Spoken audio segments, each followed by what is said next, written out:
कुंदन तुम्हाला काही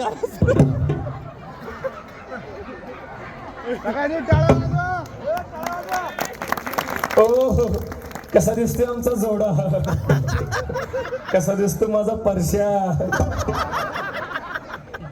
पण तुम्ही म्हणाल पोरी, ए पोरी तू एवढी तरणी दिसतीस, तुम्ही म्हणाल तू एवढी तरणी दिसतीस, मग मॉडेल का जुनं पकडलंस. पण बरं का आमच्या यांचा की नाही एक स्वभाव फार गोड आहे बरं का.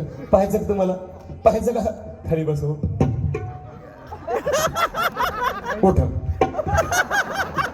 पाहिलं किती गोड स्वभाव आहे, सगळं ऐकतो. बसव खाली, उठ.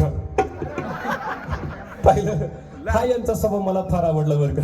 बरं का महिला मंडळ, नवरा असा पाहिजे बरं का. नवरा असाच पाहिजे. बस म्हणलं की बसलं पाहिजे, उठ म्हणलं की उठलं पाहिजे, आणि एक तडाखा दिला की डांबरी डांबरीनं पळत सुटला पाहिजे बरं का. हा यांचा स्वभाव मला फार आवडला बरं का. पण काय सांगतो मला,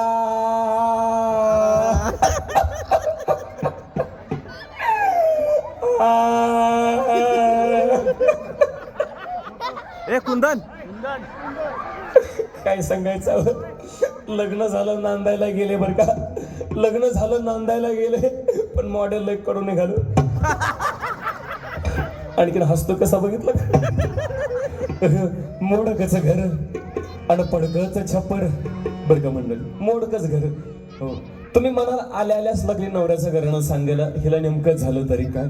पण मला सांगा, संसार करण्याकरता चांगलं घर पाहिजे, पाहिजे का नाही चांगलं घर.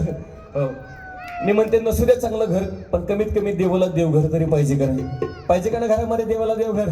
पण कारण आमचे नाथ महाराज म्हणतात कितीही मोठं घर असू दे बरं का, त्या घरामध्ये जर एखादं देवाला देवघर नसेल तर घराला शोभा नाही. तसं दादा कितीही मोठा बंगला असू द्या, त्या बंगल्याच्या समोर जर एखादं तुळशी वृंदावन नसेल तर त्या बंगल्याला सुद्धा शोभा नाही बरं का. तसं दादा किती मोठं गाव असू द्या बरं का, किती लोकसंख्येचं गाव असू द्या, त्या गावामध्ये जर एखादं देवाचं मंदिर नसेल तर गावाला शोभा नाही. म्हणून म्हणते मोडकच घर आणि पडकच छपर, आणि यांच्या देवाला देवघर नाही.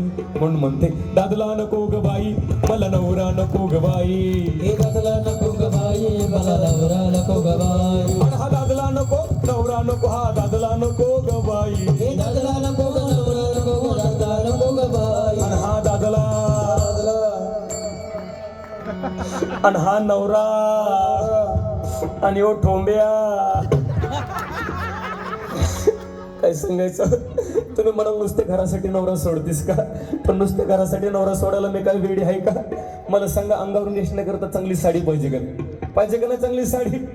पण काय सांगायचं, लग्न झाल्यापासून बघते साधी साडी तरी घेतली का. आणखीन हास्य कसं बघितलं का.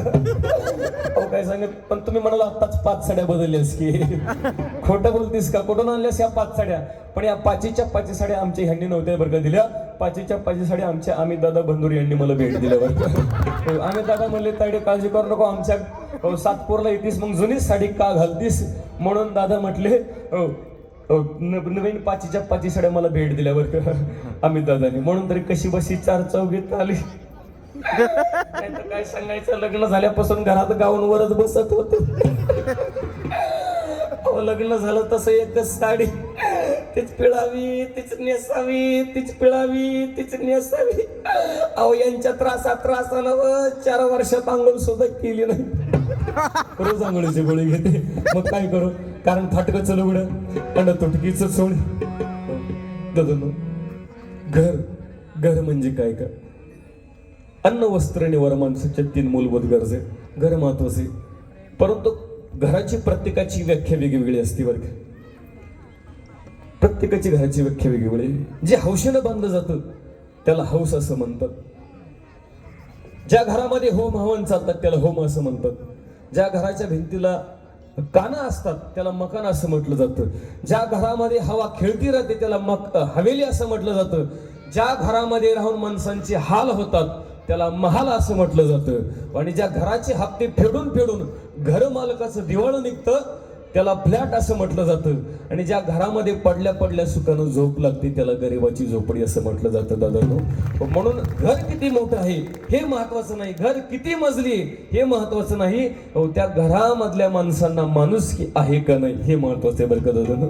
आणि त्या घरामध्ये सुख शांती समाधान आहे का नाही हे फार महत्वाचं आहे. मी म्हणते नसू द्या चांगली साडी, नसू द्या चांगलं घर, पण मला सांगा कमीत कमी घरामध्ये खायला पाहिजे का नाही, जेवायला पाहिजे का नाही मावशी, खरं सांगा बरं.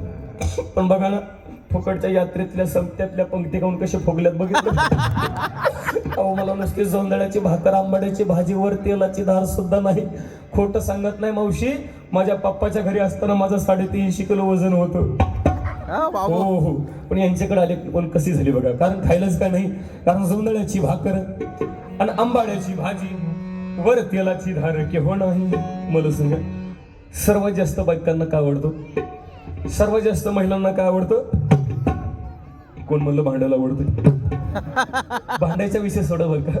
सर्वात जास्त बायकांना सोनं आवडतं, दागिना आवडतो, आवडतं की नाही खरं सांगा बरं. पण काय सांगायचं, लग्न झाल्यापासून बघ ते मोड देणं साधा फोटका म्हणे तरी गळ्यात बांधलाय आणि हसतेत कसं बघा की. काय सांगायचं, कुठं हळदी कुंकवाला गेलो कोणी म्हणायचं ताई साहेब त्यांचं नाव घ्या की, ताई साहेब त्यांचं नाव घ्या की, पण त्यांचं नाव सुद्धा घेऊ वाटत नाही. पण तुम्हा सर्वांचा मान राखते आणि यांचं एक शेवटचं नाव घेते आणि यांना इथं सोडचिठ्ठी देते. वैतागच आणलं असं वाटतं यांना इथं सोडावं आणि मोबाईलवर का खुर्ची बसली त्यांच्यासोबत निघून जाऊ. अरे बाबू, पण आधी यांचा कडे गाडी. मुंबईला पडला पाऊस, पुण्याला आला सडाका. मुंबईला पडला पाऊस, पुण्याला आला सडाका आणि आमच्या ह्यांना उठला मर्याचा तडाका. आणखी गेलं हो बस. हाल